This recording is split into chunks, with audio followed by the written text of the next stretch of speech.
Welcome back to Screamers. I'm in the studio with Jessie and Honor, and we have a lot of football to get through, so shall we get straight to it? Let's do it. Already feels like forever ago, but the Champions League proper came back this week. Honor and I, we were at Meadow Park for Arsenal versus Lyon, and then all three of us were at the Volley to watch Chelsea and United's openers. Should we do a little recap of the week? Let's do it. I can't believe it was only a few days ago. No, I know. So all of the football has been years. condensed. You've already blocked out the trauma, have you? So yeah, we started on Tuesday night with a return, glorious or less so, return to Boreham Wood for Arsenal. We had great seats. We were like basically pitch side. Yeah, I loved it. And that was the highlight of the game. It was a scoreline that flattered Arsenal in the end. 2-1 to Lyon. Could have been 6. Yeah. Yeah, easily. Easily 6. And I think that would have also felt like Lyon were pulling their punches because, oh my God, they look good. Yeah, they looked so good. And I had slightly forgotten also that the sort of quality of their depth as well. Like every time they brought on subs, I was like, oh yeah, they play for Lyon now. And another one. Quite insane to have Lily Johannes coming on so far into a game. Like, I know. But I think for Arsenal, there were problems all over the pitch. So I think Daphne van Domselaar is suffering some kind of crisis of confidence. Oh, yeah. Her ball distribution just isn't it. She's making unforced errors at the back, which led to one of the goals. And then I think as a knock-on, but we can't blame it all on Daphne, our backline was not looking solid at all. I think changing the backline again, when you're playing a team like Lyon, like obviously it hasn't been working necessarily that amazingly, but then to change it for 2 big games in a row is difficult. And especially when maybe Daphne's not on amazing form, it's just not clicking at the back at all. I assumed that the lineup that had been started against City was like the test for exactly, Lyon. yeah. And then Taylor Hines was starting. Oh, it was a difficult game to drop Taylor in for a first start. Yeah. Like first Champions League game, first start, and like you've got to deal with Diani, and then Diani's now got to deal with Eula Brand. Yeah, so. exactly. Crazy. And it's just like, you know, Lyon is such a fast physical team in every sense. And I think we were just panicking. So we were trying to move the ball really quickly and just making like a huge number of errors. Like it was almost like they were passing it off, not knowing where it was going. Or it was like they were thinking, okay, if I do this, then this thing will happen. But then focusing so much on like too many steps ahead that they weren't getting the first thing right. We were losing possession over and over, like repeatedly, and it was really frustrating. Yeah. Yeah, it was interesting to see, obviously, because last time Arsenal played Lyon in the Champions League last season, they were being managed by Joe Montemuro. And it's just like, at that point, you kind of forget the quality that they have because that wasn't like... Because the tactics maybe weren't there. But then with Heraldez, it's really interesting because obviously we've seen him at Barcelona, we've seen him at Washington, and he's obviously doing something right. The speed they move the ball, and like the fluidity of all of them off the ball. Like Dumornay so dynamic. Is just dynamite. Like she is just like...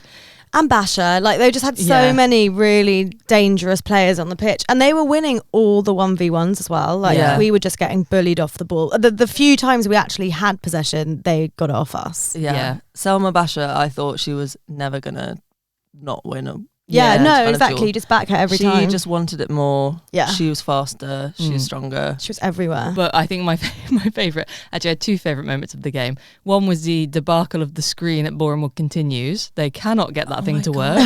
But also, because we were so close to the pitch, it means we got to see Frida Marnham push Lindsay Heaps and then just giggle after doing it. Like, I got away with that one. And it was like, you don't see that thing when you watch it on TV. But, find the moments of joy. Yeah, I mean, all I can say is thank God it's a kind of league system because we're going to have to put on a better show than that if we want to stay in this competition. I refuse to make any predictions about Lyon, but they look good. They look great. They look very great. good. And then on Wednesday night, the early game, with Real Madrid versus Roma and also Twente versus Chelsea. And Chelsea probably didn't get off to the start they hoped for in the Champions League with a 1-1 draw against Twente. Which Twente was celebrating as if they'd won the Champions League. I mean, fair. But good for them. Should, yeah. I mean, we made no joke about the fact that we were all rooting for Twente by the end of that game. But like, fair play to them. I mean, obviously they knew they were coming in and having to do a lot of defending, but they didn't just sit back. No, like, not at all. They were actually trying to And it wasn't like, for those of us who don't watch Twente a lot, it wasn't the Jill Ward show. Like, I think if you don't know them, you might think it would be. Like, their goal, a stunner. Did not, like, I think Jill was involved in the build-up, but Van Ginkel. Yeah, it was a Jill Ward assist for that. Yeah. It was just like a moment of brilliance amongst a big struggle kind of defending Chelsea, and it's like that's when it all pays off. Yeah. When you can find those pockets. As some teams I think could do to look at Twente and see like how to take advantage of your moments, because you're not going to get many of them against Chelsea. And then the other English game, or the other game involving an English team, was United versus Vålerenga. The only English team to win a game this week. Which they are trumpeting over every single set of fans. I mean, took a penalty and was only 1-0, but fine. Yeah, it wasn't like an emphatic win. No, but a win's a win. A win's a win. Meanwhile, everybody's looking over their shoulder at the Barcelona versus Bayern result. 7-1, because why start easy, eh, Barca? Just fucking demolish the first team you come up against. Chelsea must be hearing the Jaws theme as they look at that fixtures list. When you're bringing on Pina in second half and you look at her lacing her boots and think, oh God, and then she does go and score 2 goals. I don't know. Horrible feeling for Bayern. Horrible feeling. Do you remember that, was it Sophia Smith, that Nike advert they did of like players having nightmares and just seeing her like smiling at them? That must be what players think of Pina. Like, we're already 4-1 down and she's just there grinning on the sideline. Like, shit. Moving away from the Champions League, this weekend we had a packed Sunday of WSL games. I know we all have feelings about the scheduling and it was especially annoying this week, but we all were at the Emirates for Arsenal versus Brighton. So should we kick off with that one? Yeah. Maya, do you have thoughts and feelings? I think, like, thank God we came away with 3 points, but if all we can manage is an own goal against Brighton, the future is not bright. I think we looked a lot more up for it than we have done in the WSL for the past few weeks, I thought. But I still felt like we haven't cracked our issues in the final third. Like, I think we were getting the ball down there quite convincingly, especially once, we're getting the ball down there quite convincingly for the whole game, but we couldn't get through the defenders. Couldn't get past Nadozi. Well, exactly. Well, yeah, I mean, she is an amazing goalkeeper. What, like, front-footed goalkeeping was incredible. Yeah, she did make some great saves, but also we didn't get enough shots off. No. And I think once Kyra Cooney-Cross came on, she was really fearless in like carrying the ball down the pitch and then just putting in cross after cross after cross, but there weren't necessarily players there to be on the end of those crosses. No. So, I don't know, like, it did seem like an improvement. It's kind of weird because I feel like when Arsenal go 1-0 up, everybody apart from Russo, maybe like 1 or 2 others, just kind of loses their bite, because like there's no like killing off of games anymore. Yeah, I thought they started much stronger than usual. Yeah, in like recently, but then it seemed like just to fade away a little bit. But Jessie, I don't know, like it felt like they were gonna be up for it at the beginning of the season. Yeah, like they did manage to get our goal difference up actually quite a lot in those first few games, but yeah, we seem to have kind of reverted back to the old type of scorelines that we're used to now, which they're the kind of like shitty wins that you have to grind out to win. Like, you know, it's what everyone says about Chelsea, isn't it? They win pretty and 1-0. They win ugly. Yeah, exactly. But you know, as somebody who's, you know, as a fan who is thinking about what is this season going to bring, this kind of game is not inspiring huge confidence. I have a theory though. I think you should get your statistical analysis brain on it, because I noticed that Emily Fox is changing up how she starts games with her hairstyle. So I think you need to look into how Arsenal do when she starts with a pony versus a bun. And that's the kind of... This is a very a Maya coded project. Yeah, I thought maybe I should look into it. I was like, no, I'll save it for you. And what about Brighton? I thought Brighton were decent. I think they could have got something from this game. Finishing was poor, but it's nice to watch Fran Kirby in person, because I think you forget just how good she is. Yeah, although it was funny, like she kept making these runs and no one was finding her, and she just turned around and be like, guys, I know. I'm not running for the fun of it, guys. It must be such a contrast, like playing for Chelsea and such a successful team for so many years, and then to move. Obviously, I mean, a lot of players do it, but it must be. It's not what she's used to. Not what she's used to. But good to see her back, though. Good to see her back. The way she moves on the ball. Yeah. I just was like, she does that thing really well that I think sometimes players, when they get on a break against teams, they're like, want to rush and find the ball immediately, and she's just so calm at like, no, okay, I'll let you go past me and I will wait to find the perfect pass. I won't play the quick one. 100%. She's just such a, like, the game is really going to miss her when she eventually does hang up her boots. I guess one last thing on Brighton, thoughts with Melise and Pomme, because that was a nasty looking ball to the head, and she was out for quite a while on the pitch. Yeah, apparently she's walking around and whatnot now, but that looked really brutal. Didn't look nice. Just on Chelsea Spurs, I wasn't convinced Chelsea was going to get. I was watching that before I came to the Emirates. I wasn't convinced Chelsea were going to get out of that deadlock. Yeah, and they had a bit of Arsenalitis. Well, I don't know. Was it Arsenalitis or was it Spurs' crazy, intense defending? That was like backs to the wall. Spurs Nothing are is getting looking in. so much better. Like, I have to hand it to them actually. But in the first half, Chelsea had 12 corners, which is the most in the WSL since 2013. They set the record apparently for corners this season in like 15 minutes. Brilliant. something ridiculous. No, it's insane. But yeah, Spurs look like a new team. I thought, they're like, it wasn't always like the neatest of defence, but I thought they did really well. I mean, because Canarid was just bombing it down the right wing, and like she was beating Nilden at times, but she was recovering well, Nilden, and she was managing to get back in, or somebody would step across the cover. I just think again they were let down by their decision making when they did have a break. Yeah, exactly. You fancied them to defend well and maybe only concede one or potentially get a clean sheet, but when they did get the ball back, it just was that decision making of like, what are they going to do now? And I couldn't really see them scoring against Chelsea. But wow, Sonia said afterwards that Spurs defended the box with desire and that her players needed more desire to get to the ball first, which I thought was, pretty true. Like, they wanted to keep the ball out of that goal. Yeah, well, I think Chelsea kind of thought, if we're patient, we'll break them down. But it did take a bit of magic from Kira Walsh to do it. Although I thought Alyssa Thompson was great all game. Oh my God, she's quick. She is so quick. She looks like she's playing at a different speed. Yeah, just like on fast forward. Yeah, it's exactly. Mad. Yeah, and she hasn't like adjusted. She hadn't needed to adjust the WSL at all. She's just sort of come in and immediately started terrorising. It's just defenses. that change of pace, isn't it? When she just switches gears and then suddenly she's just like completely untouchable. Yeah, it's something fun to watch. Although I dread the day Liverpool has to try and defend her. I know, God. So that was another 3 points for Chelsea. Another 3 points for Chelsea, and it was, in terms of the title race, another 3 points for Man United against Everton. Everton playing the first women's game at the new Everton Stadium at Hill Dickinson. And I'm glad for them that the first goal at the stadium was an Everton goal, because like it's always a bit bleak when the first goal is scored by the team you're playing against. Totally, and it took a while for Man U to respond, so they managed to enjoy that for a good few minutes. That lead, have some joy in the season, eh? But that Jess Park and Ella Toon link up, it is just doing bits, isn't it? It's just Jess Park. It's going to be so interesting to see how she features in Serena's plans for the upcoming international break. Hard to ignore this form. Yeah. Hard to ignore the form and that partnership with Tooney. Yeah, that's so true. Like those two playing together week in, week out. You're going to be looking at that. Yeah. Well, it's like what we were saying about Frank Kirby. She just kind of sees, they're not playing in the same position, but she sees things and has the like composure to wait for them. Also, shout out to Mallard's insane level of shithousing.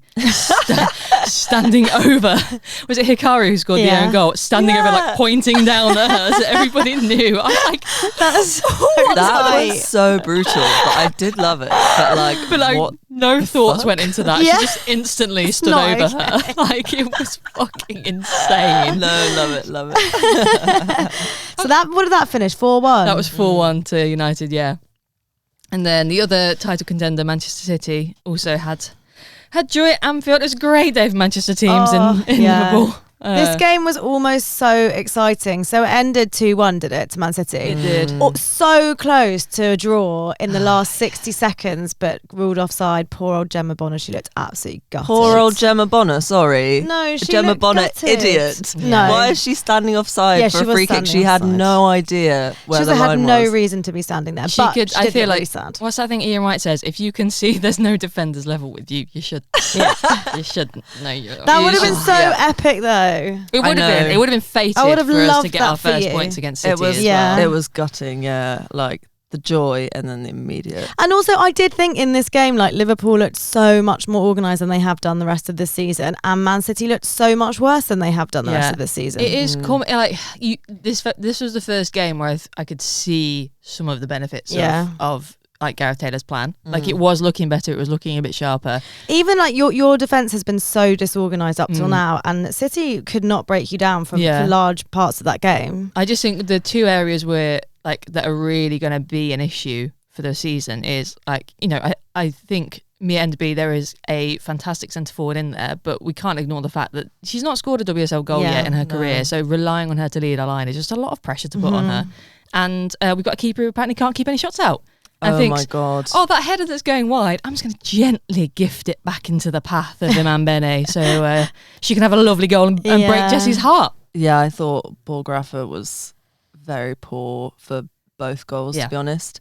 The Fujina goal, which was like a beautiful strike, but going through her legs like that. It was right in front of her and she saw it coming. Right. Like, what more do you need? Sorry, Goalkeepers Union, but that was shite. The lack of awareness to okay, fine, you wanted to make sure that even if that ball was going out, that you wanted to make sure it wasn't, but then don't palm it into the path of an oncoming attacker. No. That's the kind of awareness you need to have. Frustrating. We felt like we were going to get our first points, and then another stolen away by a Swiss princess. Just ultimate betrayal. If Greenwood had scored, I think that had been it for me in football. I would have just been done. Another frustrating game for West Ham. Yeah, who lost to London City Lionesses. Yeah, I mean the goal that West Ham conceded was just kind of heartbreaking, really. Shemek is just not switched on. She's casually passing the ball, and Aslani just comes out of nowhere. I mean, not nowhere if you're watching the game from the stands because you could see her, but if you're Shemek, then apparently nowhere, and just nicks it off her and scores. And in that moment it kind of seemed like, okay, is this a protest? Does Shemek want Skinner out? Because because that was an insane thing to do. But she looked really, really gutted after the game, like crying and stuff. So I think kind of heartbreaking when West Ham have got no points on the board and you feel like you're to blame. Well, you are to blame, but everyone makes mistakes. I think she looked really sharp last season, and she looked really, like, you know, Poland didn't have the easiest run of it in the Euros, but she looked good in the summer. I think she's, you know, when that was at the game against Spurs where she like hit the post and then went off injured. Yeah, and it's almost like she's got a bit of the heebie-jeebies. Yeah, she's come back. But you know what? That's true. Honestly, if I had that back line in front of me, I would have the heebie-jeebies too. Yeah, I mean, it was interesting watching the the interviews afterwards with Rhian Skinner and Gori, who were both kind of alluding to a massive loss of confidence in the squad, and Gori saying, you know, we really need to believe in ourselves and we need to be taking the shots and we're not always taking them. And it just seems like that lack of confidence has really crept in. Yeah. It's self-perpetuating as well, isn't it? Yeah, exactly. Out of it. And self-fulfilling. Like, it's just, the more you lose, the worse you feel. Exactly. The worse you feel, the more you lose. The worse you play, exactly. The West Ham story. Yeah. The West Ham story. Rhian Skinner's broken her own record of the worst start to a season by a non-promoted team. Wow. Which she set with Spurs, and now she's broken with West Ham. God, yeah, I remember when she went to West Ham and I thought, why on earth? Like, she did so awfully at Spurs. Yeah. It's crazy because I feel like as a manager, she has kind of like a good period. Yeah. And then it all goes to shit. But then apparently that good period is enough. Kind of like she needs to be in international management almost. You know, those like bursts of... Which poor country deserves her Skinner? Sorry, I'm quite anti-Skinner right now. Yeah, fair enough. And then the last game of the weekend, which I didn't actually catch any of, was a 0-0 draw between Aston Villa and Leicester. I think Villa are going to kick themselves for not taking advantage of this game. They had, I mean, Ebony Salmon could have had like the chances, 4 herself. They have 5 big chances compared to none for Leicester. Yeah. And what are they doing? Like, they're playing so well, progressing the ball, getting in really good positions, creating amazing chances, and then... where's the finishing? Yeah. Sorry. Like, Grant and Salmon in front of goal. Such a gift. Like, like they're open. They're in acres of space. So many 1v1s that they just kicked straight at the keeper. what are you doing there? Yeah. It'll be really interesting to see what impact that has on the season. Like that, if those 3 points are going to be ones that they kick themselves over, because that's a game as Villa, you're targeting Leicester as a 100%. 3-pointer. Yeah. Missed opportunity. Yeah, putting up 3 XG and not scoring is just the Aston Villa story. But it is the Aston Villa story of like playing really well and not getting results. Yeah. Well, we've always said, we always talk about how good their squad is and how that just doesn't seem to reflect in their results often. No. Yeah, it'll be interesting to see how they react because they have got Everton next. But it should be another 3-pointer, I think, for them. Should be the way Everton are playing at the minute, yeah. Yeah. Anyway, more action in the WSL 2. Sadly, not a good weekend for Honour's other team, Nottingham Forest. Honour's insurance option did not come through. not this week. Losing 3-0 to Durham. Yeah, that was kind of a crazy start. Durham just started scoring from the off, and I was like, is this going to be what's going on here? Did you see the stats as well? It was something like 75% Nottingham Forest possession, and yet they lost 3-0. Like, that is ridiculous. But elsewhere, Birmingham beat Ipswich 4-0, and they're now second in the table, 1 point behind Charlton, who actually drew with Sheffield. I know. The team that we have tipped to be relegated, who were supposed to be relegated last year. So, everything to play for here. It's like they've heard us and taken it personally. Yeah. Rocket up the arse. Screamers, motivational for your team.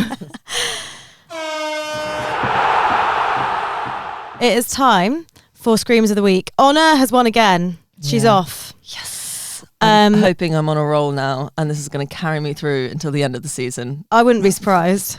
I just want to win one. Why don't you just ask next week, Honour, which one she's going to pick, and then make a deal to pick it yourself? No, because she'll play some mind games with me. Yeah, she won't let you. Okay, so every week we pick our favourite goal, or our second favourite usually, because Honour picks our favourite.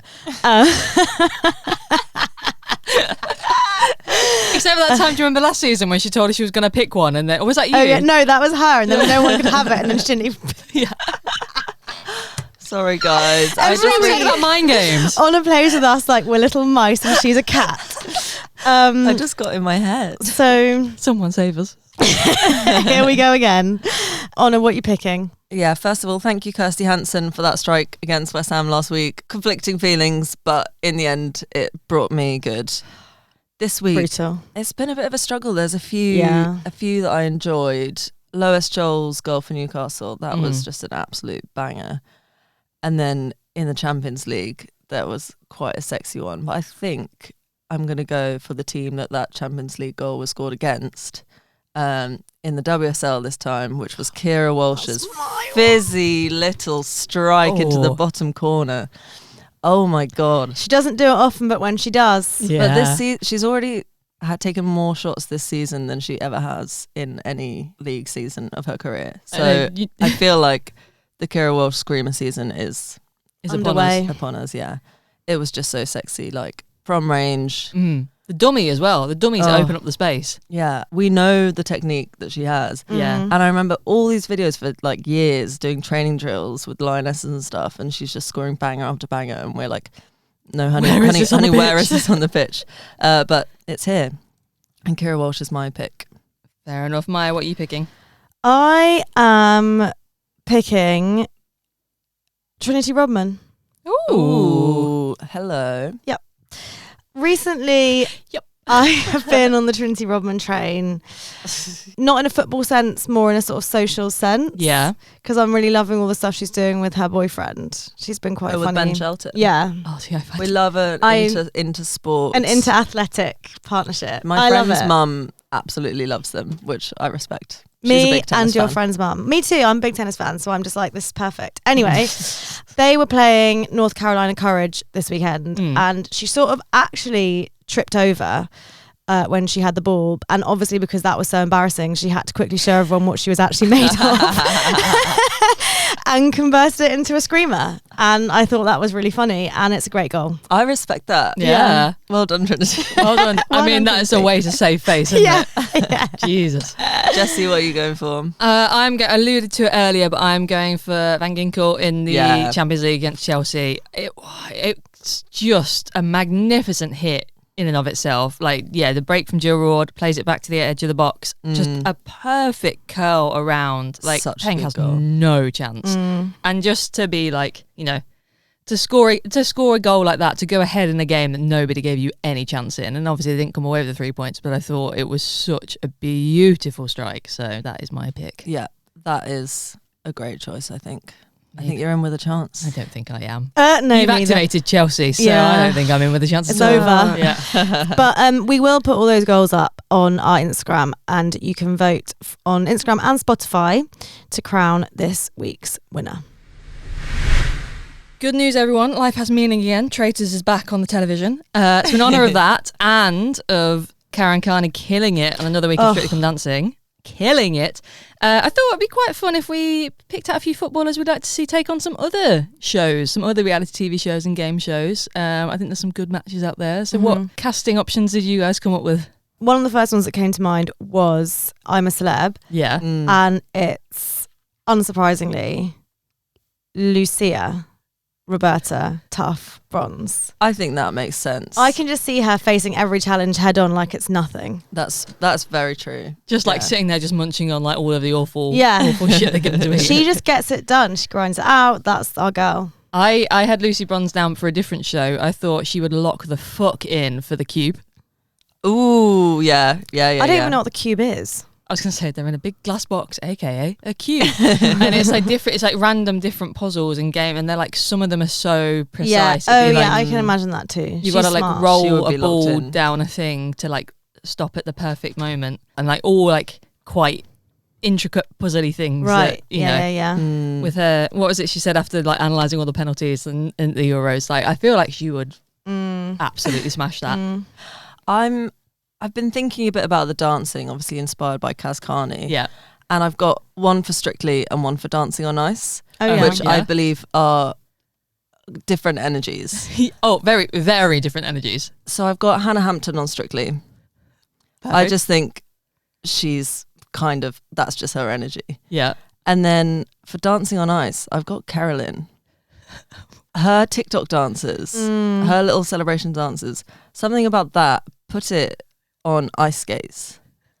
It's going to be the most glorious single, like Bambi on Ice. Put her in a leotard. Like, I think she's going to run away with it. It's going to be too cold for her. You're going to have to wrap her up in like 6 scarves and gloves and stuff. I could see that though. I thought Chloe Kelly would be quite a good shout for Strictly Come Dancing as well. Just like, she's such a showgirl. Do you know what? I had Chloe Kelly down for The Apprentice. That's so good. Imagine her in the boardroom. Yeah, exactly. What kind of dreadful word would she suggest as a team name? Synchronicity.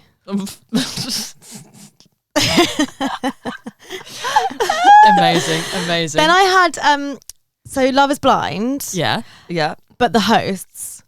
Oh, because I'm quite obsessed with the smarmy couples that host Love Is Blind. Who is it? Is it Vanessa and Nick Lachey in the US? So I think that would be Kristen Press and Tobin Heath. Oh yeah, love. Yeah. And then here, at first I was thinking, because here it's Matt and Emma Willis. Yeah. Who, incidentally, I do think look more and more like each other as the years go on. They are merging. But at first I thought Ruth and Kirsten. Yeah. But actually I think they're too they're not quite smarmy enough. They're a bit too eccentric. They're more kind of BBC Three. I'd say they're not quite Netflix. Yeah. So actually I settled on Alex Scott and Jess Glynn.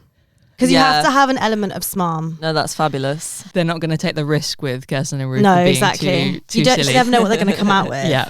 Whereas Jess and Alex, you kind of do. Very industry. Very. Yeah, exactly. Very. Slick. Another couples one I've got is for the Queer Ultimatum. Oh yeah, which has been cancelled. Yeah. Bring it back. I'm putting on. I think they'd be like that couple that in this series, which no one ever heard anything from. No wonder it got cancelled. I would put the Manchester United squad on Deal or No Deal to see if they can finally fund their team a little bit better. Oh, savage. And if they only come away with 10p, well, that's their budget anyway. So, all's fair. I think Sam Kerr would be a good traitor. I was going to... She's really smart. I was going to ask... And everyone loves her. Everyone, yeah, I think Sam Kerr would be good. Yeah. My other option for Traitors was Nat Bjorn, because she has her innocent puppy eyes. No one would ever suspect her of anything, but I think she's quite quietly. She'd be like Clever. Cat Burns. She'd be like Cat Yeah. Burns. Who would be the Alan? Who'd be the panicky, flappy Alan Carr? I don't know. I feel Maybe like a manager. No, I feel like Ella Toon.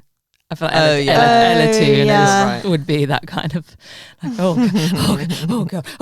I also think, in the spirit of who would not be a good traitor, I think Kyra Cooney-Cross would be a bad traitor. Oh, she'd sit every round table. You know that thing where Claudia first says traitors or faithful? Like, She'd be like nodding. Smirk. Traitors, I'll meet you here. She'd be like, giggling. yeah. Who would you want then as your two, if you were a traitor on the Traitors, which two footballers would you want to be your traitors alongside you? Well, for me, Sam Kerr, definitely. Yeah. And maybe Katie McCabe. Wow, intriguing. I cannot imagine her having any subtlety whatsoever. Oh, I can. I think she could probably be quite duplicitous. I can imagine it. Yeah, Rishi would have some thoughts about that, I'm sure. I'm going to stick with Nat Bjorn Yeah. and do a little Chelsea partnership. And I know we've suggested her for other things, but I think it's because she's just good at stuff. Yeah. Lucy Bronze. Yeah. She's kind of got the poker face. Like, yeah, I think she'd be quite smart about it. She is just good She at would be stuff. able to like point blank deny. What about you, Jessie? I feel like Kira Wall should be quite a good, just kind of No. just sit I there, feel just like she would lose her head. Oh, do you think? I think she'd be quite calm with it, but would not be like the one that always speaks first. Would just sort of like coast through. Yeah. I Quite feel like she's unnoticed. such a giggler. Maybe.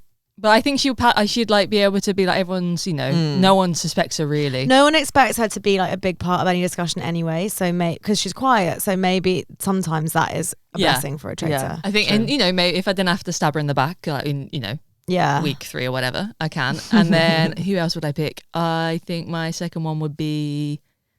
Ooh, that's hard. I don't want to say. See, the thing is, I do think Lucy Bronze would be good. I just don't want to pick her the same as you because that's boring. I mean, after a shithousery, I'm quite obsessed with Melvin Mallard, so fuck it, let's have her. I have one more game show suggestion. It's very situational, but if we get another tie for the Golden Glove, I want it settled by Hole in the Wall. I want to bring back Hole in the Wall. They would stand over in like, it was celebs in shiny silver lycra suits, and then this like advancing bit of polystyrene with a shape cut out in it, and they had to match the shape perfectly. And if Oh, they yeah, got I'm knocked looking. into, Dale love Winton. yeah, they got knocked into water if not. And I just think the That's a good one goalkeepers for a goalkeeper. would really like, you could have them diving into all different things, and if they don't do it, Wow, that looks like really fun. I can't believe it. I want to watch it when I get For home. a brief moment, I thought I just invented a TV show. You were both looking at me there. There's just so many out there. Yeah. Oh my God, that looks really fun. I'm going to watch some. I think it's just, Golden Glove, settle it now. That's a great idea. All of this also got me to thinking, okay, if there was a WSL version of University Challenge where you entered as your club, so like each university is a WSL team, I love this question. who would win? Oh, I love this question. That's such a good question. Oh, that's such a good question. Okay, let's think about this. Okay, you've got, Fallon Tullis just jumps out. Yeah. But like, But who's who's going she got on it with her? I don't know why. I just feel like Fridolina Rolfo is really smart. Really? I mean, I know nothing about her brain. Is it crazy that I think May Letitia might be smart? Yeah. No, of course not. Oh, You're so right. Fallon is really, really a standout. because you do have those teams that make it the whole way because they have one player. But we do have Lotta. Yeah. I do think Fallon's probably smarter. But- Lotta's just more vocal. Is Lotta more generalist? Like, would Fallon Yeah, be Fallon's like marine biology. Yeah. Yeah, I think Lotta's general knowledge would be good. And I think you could, who could you have from, you could have, I would also you have think, Leah? I think Leah, yeah, I think Leah probably. Yeah. Also, guys, plot twist, Jade Rose went to Harvard. Oh, shit. All right. That So Yeah, changes we she might things. have a Man City team. I mean, who else would you put on from City? Who? I think Alex Greenwood is probably quite switched on. Yeah. Jay Rose, Alex Greenwood. I mean, maybe Kaspar's got the cultural stuff down. Or For are the we one thinking pop no? music question that comes up every 3 weeks. I mean, there's just so many. so There's so many hard. children coming through at City as well. I'm like, you're all too. Maybe no.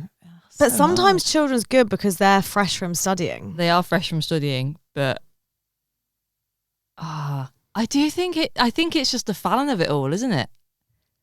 But can I hard to just say, it is, but also she's quite specific. Yeah. She's got a Like, niche. what if there's no marine biology round?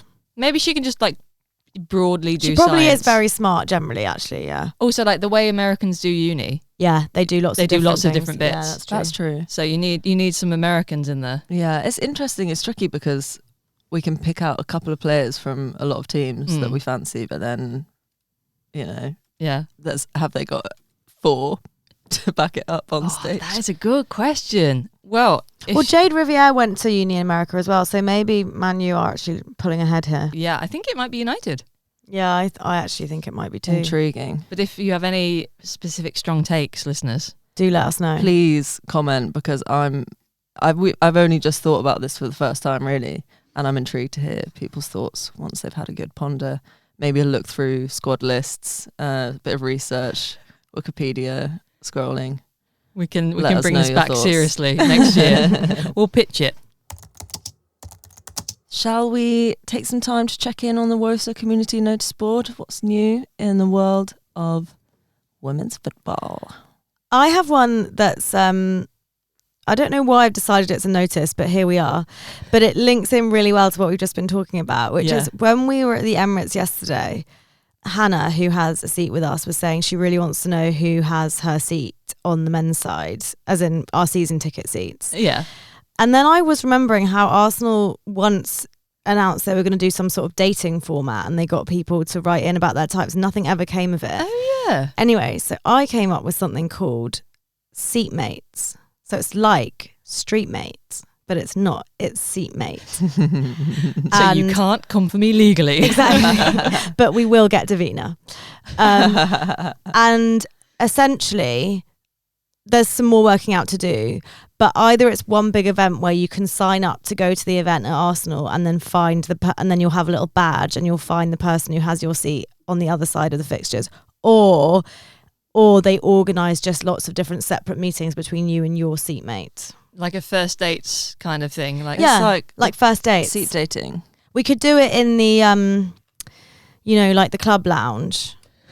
Unfortunately, I feel I like the concept, but I feel like the demographics of both sets of season ticket holders It's at too Arsenal different. is quite different. don't know, I Sometimes think you get opposites some- attract. Yeah, and lesbians and middle-aged straight men. Perfect match. Match Yeah. made in heaven. Well, look, enough of your bi erasure.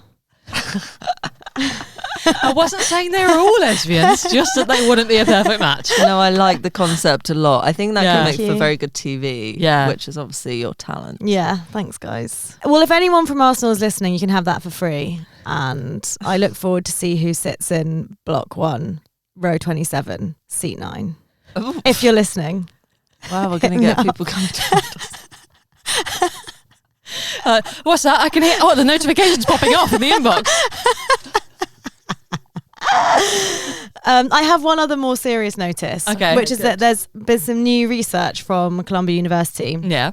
that shows not only that heading a ball, not just having concussion, damages brain tissue, but that female players are affected at a much higher proportion than male players. Oh, really? Yeah, and that's kind of due to lots of different factors. One is just like the way genetically that we're built is that we have less neck strength Yeah. generally, and less like muscle mass in that area. And like header technique doesn't take that into account because everything is designed for men. Yeah. Similarly, balls and equipment are designed or were originally designed and tested on men. Yeah. Which is like an issue in every industry. Like seatbelts are also tested Yeah. on men, as are airbags, all that kind of thing. But yeah, so it's this new piece of research that shows that actually women are much more at risk from playing a game in which we header. Oh shit. Yeah, and it is great to see actually that like slowly more research is being put in specifically the women's game. Yeah. Obviously, it's a lot of it is very late to the party, and also based on the fact that the reason this is happening is because everything initially has been based off men and like their geometry and blah blah blah. But yeah, that was a new piece of research that's come out recently. That's really interesting. I think there's been such a late recognition in general, like across men's, women's, youth football, of like the impact of headering. Yeah, but I also think you're just not. I'm casting this on a very small bit of anecdotal evidence as in my experience, but I just feel like also as girls, you're not, when you do like young girls football, you don't really get taught to header. So you see, even now as like playing adults grassroots, there are so many people you see header the ball and they're kind of just waiting for the ball to hit them, and it's like that's just going to like that's not shock good. And obviously professional football is a bit different, but like that's really interesting. Yeah.